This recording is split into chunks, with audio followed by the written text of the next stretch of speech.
नमस्कार साथियों, कैसे हैं आप सभी। आशा करता हूं कि आप स्वस्थ होंगे, सुखी होंगे और प्रसन्न होंगे। श्रीमद् भागवत गीता में आपका स्वागत है। हम यहाँ पे समझते हैं कि किस प्रकार से हम अपनी चुनौतियों को, शंकाओं को, भ्रम को, विभिन्न प्रकार के प्रश्नों को का सब का उत्तर जो है यहाँ पे आपको मिल जाएगा।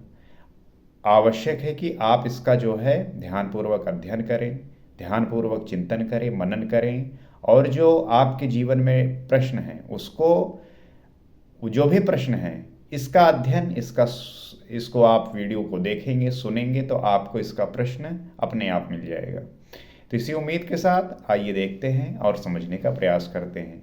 तो जैसा कि पिछले वीडियो में श्री कृष्ण जी अर्जुन को ज्ञान योग के बारे में बताना चाह रहे थे और निष्काम कर्म योग के बारे में बताएंगे, तो उसी के बारे में आज देखते हैं। स्वधर्ममपि चवेक्ष न विकम्पित महर्षि धर्मयाम धर्म धर्मयादि युद्धाक्ष्यो अन्यत्र क्षत्रियश न विद्यते। अर्जुन, स्वधर्म देखकर भी तू भय करने योग्य नहीं, क्योंकि धर्म संयुक्त युद्ध से बढ़कर अन्य कोई परम कल्याणकारी मार्ग क्षत्रिय के लिए नहीं है। तो स्वधर्म देखकर भी तू भय करने योग्य नहीं है। जो व्यक्ति का स्वधर्म है, अर्थात जो उसके लिए सत्य है, जो उसके लिए सही है, उसका स्वधर्म है, तो उस धर्म युक्त संयुक्त युद्ध से बढ़कर अन्य कोई परम कल्याणकारी मार्ग क्षत्रिय के लिए नहीं है। अगर कोई धर्म युद्ध कर रहा है, सत्य के लिए लड़ रहा है, सही रास्ते पर है, तो उससे बड़ा युद्ध कहाँ हो सकता है। अभी तक तो आत्मा शाश्वत है, आत्मा सनातन है, वही एकमात्र धर्म है कहा गया है। तो अभी तक हमने ये समझा कि आत्मा शाश्वत है, आत्मा सनातन है और वही एकमात्र धर्म है। तो ये स्वधर्म क्या है? तो धर्म तो एकमात्र आत्मा ही है। जैसा कि धर्म को बताया गया है कि जो आत्मा है वही धर्म है, वही शाश्वत है, वही सनातन है। वह तो अचल स्थिर है, तो धर्माचरण क्या है? वो अचल स्थिर है, तो धर्माचरण क्या है? वस्तुतः इस आत्म पथ में प्रवृत्त होने की क्षमता हर व्यक्ति की अलग अलग होती है। स्वभाव से उत्पन्न इस क्षमता को स्वधर्म कहा गया है। तात्पर्य यही है कि जो आत्म पथ पर प्रवृत्त होने की क्षमता है हर व्यक्ति में अलग अलग होती है। हर व्यक्ति अपने हिसाब से काम करता है, अपने हिसाब से ईश्वर को ढूंढने का प्रयास करता है। तो वही जो अलग अलग स्वभाव है, वो स्वभाव से उत्पन्न इस क्षमता को ही स्वधर्म कहते हैं। इसी एक सनातन आत्मिक पथ पर चलने वाले साधक को महापुरुष ने स्वभाव की क्षमता के अनुसार 4 श्रेणियों में बांटा। तो सनातन आत्मिक पथ पर जो चलने वाले साधक हैं, तो महापुरुषों ने जो है स्वभाव की क्षमता के अनुसार जो है इसको बांटा है। अब यहाँ पे समझने वाली बात है कि जैसे 4 श्रेणियों में बांटा है, शूद्र, वैश्य, क्षत्रिय और ब्राह्मण, तो इसको स्वभाव के अनुसार बांटा है, ना कि कुल धर्म के अनुसार। जैसे कि होता नहीं कि भैया ये ब्राह्मण हैं, ये वैश्य हैं, ये क्षत्रिय हैं, ये शूद्र हैं, कास्ट के हिसाब से। लेकिन यहाँ पे ये नहीं कहा जा रहा है, यहाँ पे ये कहा जा रहा है कि स्वभाव के अनुसार से। अगर कोई व्यक्ति ब्राह्मण कुल में जन्म लिया है और अगर उसका स्वभाव बहुत निंदनीय है, बहुत खराब है, तो वो शूद्र कैटेगरी में ही आता है, वो भले ही ब्राह्मण कुल में जन्म लिया हो। कुल कहने का मतलब है, तो ब्राह्मण वही है जिसका स्वधर्म सुंदर हो, सत्य हो। साधना की प्रारंभिक अवस्था में प्रत्येक साधक शूद्र अर्थात अल्पज्ञ होता है। तो जो साधना का प्रारंभिक स्तर है, साधना की जो पहली पद्धति है, उसमें सारे जो साधक होते हैं वो शूद्र होते हैं, अल्पज्ञ होते हैं। क्यों? क्योंकि प्रारंभिक में साधक जो है उसके अंदर बहुत सारे अवगुण होते हैं, बहुत सारे दोष होते हैं, तो वो प्रारंभिक अवस्था में शूद्र होता है। घंटों भजन में बैठने पर वो 10 मिनट भी अपने पक्ष में नहीं पाता, वो प्रकृति के माया जाल को काट नहीं पाता। इस अवस्था में महापुरुष की सेवा में उसके स्वभाव में सद्गुण आते हैं। तो जब शुरुआत में साधक भजन के लिए बैठता है, वो घंटों बैठा रहता है, लेकिन जो वाकई सही अवस्था में बैठा होता है वो 10 मिनट भी नहीं बैठ पाता पक्ष में ईश्वर के, वो वही माया जाल में जो है फंसा रहता है। तो इस वजह से वो महापुरुष जो है सेवा के स्वभाव से सद्गुण आते हैं। तो वो जो व्यक्ति है वो सेवा करके जो है उसके अंदर वो सद्गुण आते हैं। जैसे होता नहीं कि ऐसा लिखा हुआ कास्ट में जो शूद्र हैं वो सेवा करेंगे, तो शूद्र का मतलब ये है कि अभी उसके अंदर वो दोष हैं और उस दोष को वो सेवा के भाव से काटेगा, उसका अहंकार नष्ट होगा। सेवा से अहंकार नष्ट होता है। सिख धर्म में सबसे अच्छी बात यह है कि वहाँ पे वो लोग जो है सेवा को फर्स्ट प्रायोरिटी देते हैं, क्योंकि सेवा करने से आप कितना भी तुर्रम खान हो, कितने भी बड़े अपने आप को लगाने वाले हो, तो वो जो है आपका जो अहंकार है वो नष्ट होता है, और जब अहंकार नष्ट होगा तब आपकी बुद्धि जागृत होगी। तो इसलिए आवश्यक है, इसलिए जो है शूद्र के स्तर पर आपको सेवा करनी पड़ती है। वो वैश्य श्रेणी का साधक बन जाता है, और जब सेवा करने लगता है तो उसके अंदर वो गुण आ जाते हैं कि वो वैश्य की श्रेणी में आ जाता है। आत्मिक संपत्ति की स्थिर संपत्ति है, इसका वो शनय शनय संग्रह और गोपालन अर्थात इंद्रियों की सुरक्षा करने में सक्षम हो जाता है। तो धीरे धीरे होता क्या है कि वो जो इंद्रियां हैं अपनी, इनको जो है वो नियंत्रण करने लगता है। ये जो है इसको इंद्रियों की सुरक्षा करने में वो सक्षम होने लगता है। काम क्रोध इत्यादि से इंद्रियों की हिंसा होती है तथा विवेक वैराग्य से इनकी सुरक्षा होती है, किंतु प्रकृति से निर्बीज करने की क्षमता उसमें नहीं होती। क्रमशः उन्नति के करते करते साधक के अंतःकरण में तीनों गुणों को काटने की क्षमता अर्थात क्षत्रित्व आ जाता है। तो ये इंद्रियों को मारने की क्षमता जब आ जाती है आपकी, और नित्य जो है आप धीरे धीरे इसी प्रोसेस में रहते हैं, तब आपके अंदर फिर क्षत्रिय के जो है गुण आ जाते हैं। तो इसी स्तर पर प्रकृति और उसके विकारों को नाश करने की क्षमता आ जाती है, और फिर इसी स्तर पर जो प्रकृति है और जो उसके विकार हैं उसको नाश करने की क्षमता आ जाती है। इसलिए युद्ध यहीं से आरंभ होता है। क्रमशः साधन करके साधक ब्राह्मणत्व की श्रेणी में बदल जाता है। तो इस प्रकार जो है साधना कर करके हर एक स्टेप को पार करते हुए फिर आता है ब्राह्मण की स्थिति में। आप ब्राह्मण कुल में जन्म लिए हैं, इसका ये मतलब नहीं कि आप ब्राह्मण हैं। आपके साधन से, आपके स्वभाव से, आपके परिश्रम से, गुणों से आप डिसाइड किए जाएंगे कि आप ब्राह्मण हैं या शूद्र हैं। तो ब्राह्मण की स्थिति में होता क्या है कि इस समय मन का समन, इंद्रियों का दमन, धारावाही चिंतन, सरलता, अनुभव, ज्ञान इत्यादि लक्षण साधक में स्वाभाविक प्रवाहित होते हैं। इन्हीं के अनुष्ठान से चलकर क्रमशः वो ब्रह्मा में प्रवेश पा जाता है, जहाँ वो ब्राह्मण भी नहीं रह जाता। तो जो ब्राह्मणत्व का गुण है वो ये है कि उसमें जो है उसके मन का जो है शमन हो जाता है, इंद्रियों का दमन हो जाता है। मन का शमन, इंद्रियों का दमन, धारावाही चिंतन और निरंतर चिंतन में लगा रहता है। होता क्या है, मन का शमन मतलब मन जो है अब उसके कंट्रोल में है, नियंत्रण में है। ये कहीं भाग रहा है तो आप उसको कहीं नहीं ले जाएंगे। इंद्रियों का दमन होगा, जो आपकी इंद्रियां हैं, जो सेंसेस हैं, उसका जो है दमन होगा, वो जो है नष्ट होंगी। और धारावाही चिंतन, आप लगातार ध्यान में लगे रहेंगे, लगातार आप जो है ध्यान में लगे रहेंगे। सरलता आपके अंदर आ जाएगी, आपके अंदर का जो क्रूरता है, जो एक अहंकार लेके आप अपना व्यक्तित्व ढोते रहते हैं, तो उसमें एक सरलता आएगी। अनुभव होगा, जब आप महसूस करने लगेंगे चीज़ों को तो एक्सपीरियंस आने लगेगा। ज्ञान होगा।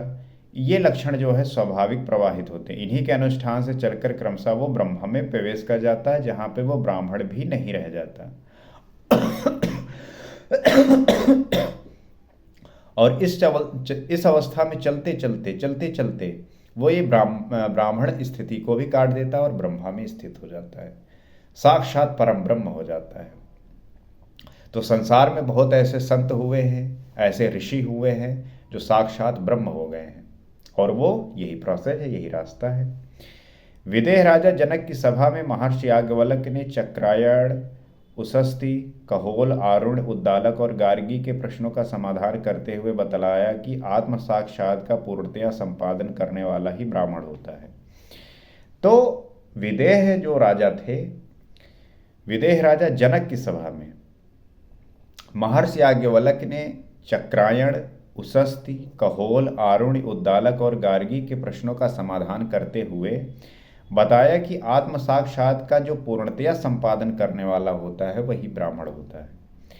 ये आत्मा ही लोक परलोक समस्त प्राणियों को भीतर से नियमित करता है। तो ये जो आत्मा है यही लोक परलोक और समस्त प्राणियों को भीतर से नियमित करता है।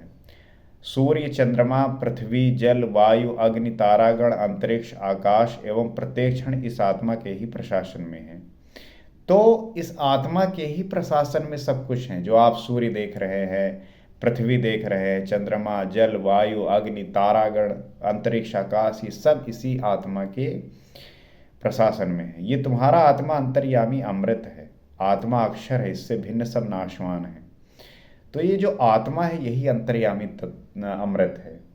पूरा ब्रह्मांड, मैंने आपको बताया ना कि जिस दिन जिसने इसको जान लिया, समझ लो कि उस परम ब्रह्म परमात्मा से मिलन हो गया और पूरा ब्रह्मांड उसका हो गया। और आप छोटी मोटी चीज़ों के लिए परेशान हो। एक गाड़ी का खरीद ली, हवा में घूम रहे हैं, मतलब ऐसे ऐठे घूम रहे हैं। बताओ, एक गाड़ी लेके ऐठे घूम रहे हैं। और हम बात कर रहे हैं कि आप जब निरंतर ऐसे अभ्यास करेंगे तो उस अवस्था में पहुंचेंगे कि आपको ये लगेगा कि मैं पूरा ब्रह्मांड ही मेरा है, क्योंकि उस परम ब्रह्म परमात्मा से आपका कनेक्शन होगा। ये तुम्हारा आत्मा अंतर्यामी अमृत है, आत्मा अक्षर, इससे भिन्न सब नाशवान है। तो ये आत्मा जो है अंतर्यामी अमृत है, आत्मा जो है अक्षर है, और इससे भिन्न जो है सब कुछ नाशवान है। आत्मा को छोड़कर सब कुछ इस प्रकृति में जो है वो नाशवान है, सब बदल रहा है, सब नष्ट होगा। जो कोई इसी लोक में इस अक्षर को ना जानकर हवन करता है, तप करता है, हजारों वर्षों तक यज्ञ करता है, उसका ये सब कर्म नाशवान है।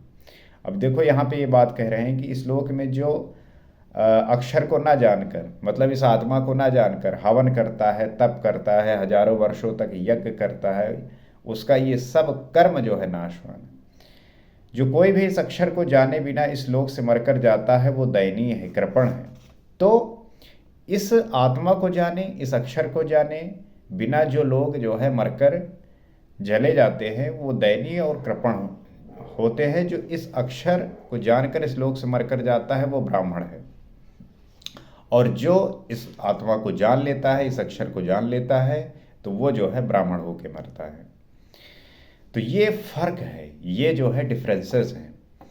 अर्जुन क्षत्रिय श्रेणी का साधक है। श्री कृष्ण कहते हैं कि क्षत्रिय श्रेणी के साधक के लिए युद्ध के अतिरिक्त तो कोई कल्याणकारी रास्ता है ही नहीं।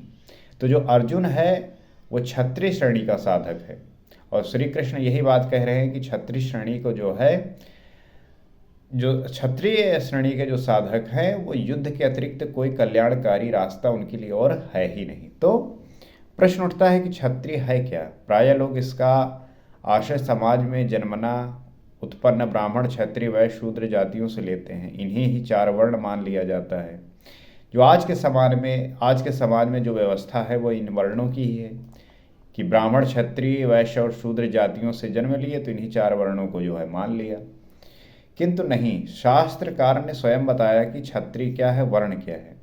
अब यहाँ पे शास्त्र जो कार हैं वो बता रहे हैं कि क्षत्रिय कौन होते हैं, ब्राह्मण कौन होते हैं, वैश्य कौन होते हैं, शूद्र कौन होते हैं। तो कुल में, वर्ण में का भेद करके अगर आप ऐसे चलेंगे तो इससे जो है समस्या ही आने वाली है, और राष्ट्र इससे बहुत दुखी होता है। उसे बहुत चैलेंजेस झेलने पड़ते हैं, उसका बहुत समय, बहुत ऊर्जा, बहुत पैसे खराब होते हैं इसमें। तो बेहतर होगा कि आप सारे वर्ण को बिल्कुल शून्य करके, हर एक व्यक्ति समान जो है ऊर्जा है, समान एनर्जी है, वो आत्मा के साथ चलता है। तो इस प्रकार का जो भेदभाव है वो समाप्त करना होगा। समाज की जो रूढ़ियां हैं उन्हें नष्ट करनी होगी। यहाँ उन्होंने केवल क्षत्रिय का नाम लिया और आगे 18वें अध्याय तक इस प्रश्न का समाधान प्रस्तुत किया कि वस्तुतः ये वर्ण और क्या और कैसे इनमें परिवर्तन होता है। तो क्षत्रिय का ही नाम लिया कि जो क्षत्रिय होते हैं उनका तो यही है कि लड़ना ही है, तभी तो आप ब्राह्मण को प्राप्त करोगे, ब्रह्मा को प्राप्त करोगे उसके पश्चात। तो श्री कृष्ण कहते हैं चतुर्वर्ण्यम मया सृष्टम, मतलब 4 वर्णों की सृष्टि मैंने की। तो क्या मनुष्यों को बांटा, मतलब इन वर्णों की सृष्टि जो है वो श्री कृष्ण ने खुद ने की। तो उन्होंने कहा क्या मैंने मनुष्यों को बांटा, क्या मनुष्यों को बांटा। श्री कृष्ण कहते हैं, अर्जुन पूछ रहा है, नहीं, गुण कर्म विभाग सा, गुणों के माध्यम से कर्म को 4 भागों में बांटा। तो श्री कृष्ण कहते हैं कि गुणों के आधार पर इनको जो है 4 भागों में बांटा गया, ना कि कुल में पैदा होने से। कि जो व्यक्ति जो मतलब नाम से जो ब्राह्मण है, अगर उनमें जन्म हुआ तो ब्राह्मण हो गए। शूद्र नाम से जो सरनाम लगाते हैं वो ऐसे हुए तो वो शूद्र हो गए। अब ये देखना है कि क्या वह कर्म क्या है जिसे बांटा गया। गुण परिवर्तनशील है। साधना की उचित प्रक्रिया द्वारा तामसी से राजसी, राजसी से सात्विक गुणों में प्रवेश मिलता है। तो साधना की जो उचित प्रक्रिया है उसके माध्यम से ही हम तामसिक मतलब तामसी से जो है राजसी होते हैं और राजसी से जो है सात्विक होते हैं। तो इन जो है गुणों में प्रवेश मिलता है। अंततः ब्राह्मण स्वभाव बन जाता है। उस समय ब्रह्मा में प्रवेश दिला देने वाली सारी योग्यताएं उस साधक में रहती हैं। तो अंततः जो है आखिर तक होता क्या है कि जो ब्राह्मण स्वभाव है वो बन जाता है और उस समय ब्रह्मा में प्रवेश दिला देने वाली सारी योग्यताएं साधक में रहती हैं। वर्ण संबंधी प्रश्न यहाँ से आरंभ होकर 18वें अध्याय तक जाकर पूर्ण होती हैं। तो यहाँ पे जो है इस गीता में जिस प्रकार से दिया है कि यहाँ पे कुछ श्लोक हैं जो है इसके बारे में बात करेंगे। श्री कृष्ण की मान्यता है श्रेयान स्वधर्मो विगुणा पर धर्मस्त्व निष्ठितात्। स्वभाव से उत्पन्न इस धर्म में प्रवृत्त होने की क्षमता जिस स्तर की हो, भले वो गुण रहित शूद्र श्रेणी की हो, तब भी परम कल्याणकारी करती है, क्योंकि आप क्रमशः वहीं से उत्थान करते हैं। उससे ऊपर वालों की नकल करके साधक नष्ट हो जाता है। तो जो आत्मा है वो सभी के अंदर सेम है, सत्य सेम है, आत्मा जो है वही है। बस हमने जो इस समाज में वर्ण व्यवस्था बना ली है कि जो जिस कुल से जन्म लेगा वो ब्राह्मण, क्षत्रिय, शूद्र नाम करके जो है उन्होंने बांट दिया है। लेकिन जो श्री कृष्ण मानते हैं वो है स्वभाव के आधार पर इनका वर्णन। तो उससे ऊपर अर्जुन क्षत्रिय श्रेणी का साधक था, इसलिए श्री कृष्ण कहते हैं कि अर्जुन अपने स्वभाव से उत्पन्न इस युद्ध में प्रवृत्त होने की अपनी क्षमता को देखकर भी तू भय करने योग्य नहीं है। इससे बढ़कर दूसरा कोई कल्याणकारी कार्य क्षत्रिय के लिए नहीं है। तो श्री कृष्ण अर्जुन को यही समझा रहे हैं कि जो तेरा स्वभाव है वो क्षत्रिय का है। अब बस तुझे जो है इसके गुण को साधते रहना है। उसके बाद तुम जो है ब्राह्मण के वर्ग में आ जाओगे, ब्राह्मण के स्तर पर आ जाओगे और उसका निरंतर जब चिंतन मंथन करोगे तो आप ब्रह्म को प्राप्त हो जाओगे, उस ईश्वर को जो है जान पाओगे और उसी के साथ आपका जो है पूरा मेल हो जाएगा और उसी को आप महसूस कर रहे लोगे और आप वही हो जाओगे। तो ये है ज्ञान योग का जो है माध्यम। श्री कृष्ण ने अर्जुन को जिस प्रकार से समझाया, अगर इसी बात को हर व्यक्ति जान ले और इसको फॉलो कर ले तो उसके जीवन के बहुत सारे समस्याएं चुटकियों में ख़त्म हो जाएंगी, बिल्कुल यूं ख़त्म हो जाएंगी। तो उसकी बोध, उसका अध्ययन, उसका देखा हुआ ऑडियो वीडियो उसको हेल्प करेगा। तो मेरा यही आशा है कि आप जो है पढ़िए, पहले तो पढ़िए, नहीं पढ़ पा रहे हैं तो आप सुनिए, देखिए ऐसे वीडियो, ऐसे थॉट्स जो आपको सही रास्ता दिखाए, एक सही डायरेक्शन में लेके जाए, जिससे आपका जीवन और आपके परिवार के लोगों का, समाज के लोगों का, देश के लोगों का, पूरे विश्व का जो है कल्याण हो। इसी उम्मीद के साथ अगले एपिसोड में आपसे फिर मुलाकात होगी। आज के लिए इतना ही। नमस्कार।